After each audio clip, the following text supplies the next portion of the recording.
મારું નામ સિપાઈ સુગ્રા છે। હું ગણિત વિષયમાં પ્રશ્ન પ્રવાહિતા કૌશલ્ય તમારી સમક્ષ રજૂ કરીશ। નમસ્કાર વિદ્યાર્થી મિત્રો, ધોરણ 6 ના ગણિતના વર્ગમાં આપ સૌનું સ્વાગત છે। આજે હું તમને ગણિત વિષયમાં એક નવા એકમ ચોરસ વિશે અભ્યાસ કરીશ।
વિદ્યાર્થી મિત્રો, 4 સમાન બાજુ અને 4 ખૂણાથી બનતી બંધ રચનાને ચોરસ કહે છે।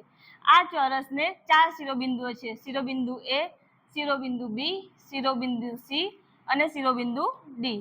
આ ચોરસને 4 ખૂણાઓ છે। ખૂણો એ, ખૂણો બી, ખૂણો સી અને ખૂણો ડી। આ ચોરસને 4 સમાન બાજુઓ છે। રેખાખંડ એબી, રેખાખંડ બીસી, રેખાખંડ સીડી અને રેખાખંડ એડી। ખૂણો એ ની સામેનો ખૂણો સી છે। ખૂણો બી ની સામેનો ખૂણો ડી છે। આ ચોરસને 2 વિકર્ણો છે, રેખાખંડ એસી અને રેખાખંડ બીડી। આ ચોરસના દરેક ખૂણાનું માપ 90 ડિગ્રી હોય છે અને ચારેય ખૂણાના માપનો સરવાળો 360 ડિગ્રી થાય છે। તો વિદ્યાર્થી મિત્રો, હવે હું તમને કેટલાક પ્રશ્નો પૂછીશ। જેને પણ જવાબ આવડે તે પૂરા વાક્યમાં જવાબ આપવાનો પ્રયત્ન કરશે। 4 સમાન બાજુ અને 4 ખૂણાથી બનતી બંધ આકૃતિને શું કહે છે? તમે બોલો। સરસ। ચોરસને કેટલા શિરોબિંદુ હોય છે? ચોરસના 4 શિરોબિંદુના નામ જણાવો. તમે બોલો.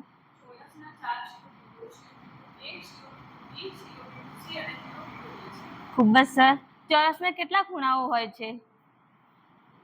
તમે બોલો. ચોરસના 4 ખૂણાઓના નામ જણાવો. તમે બોલો.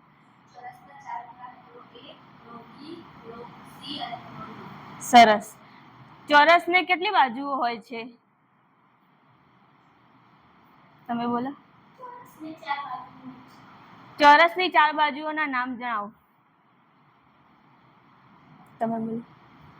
ચોરસની 4 બાજુઓ બાજુ AB, બાજુ BC, બાજુ CD અને બાજુ AD છે. Very good. ખૂણો A ની સામેનો ખૂણો કયો છે? તમે બોલો. સરસ. ખૂણો B ની સામેનો ખૂણો કયો છે? તમે બોલો. ચોરસને કેટલા વિકર્ણો હોય છે? તમે બોલો. સરસ. ચોરસના 2 વિકર્ણોના નામ જણાવો. નિધિ, તમે બોલો. ખૂણો A ની પાસેના ખૂણા કયા છે? ઉર્વી, તમે બોલો. સરસ. ખૂણો C ની પાસેના ખૂણા કયા છે? તમે બોલો. ખૂબ જ સરસ. ચોરસના દરેક ખૂણાનો માપ કેટલું અંશ થાય છે? તમે બોલો. સરસ. ચોરસના દરેક ખૂણાના માપનો સરવાળો કેટલો થાય છે? તમે બોલો.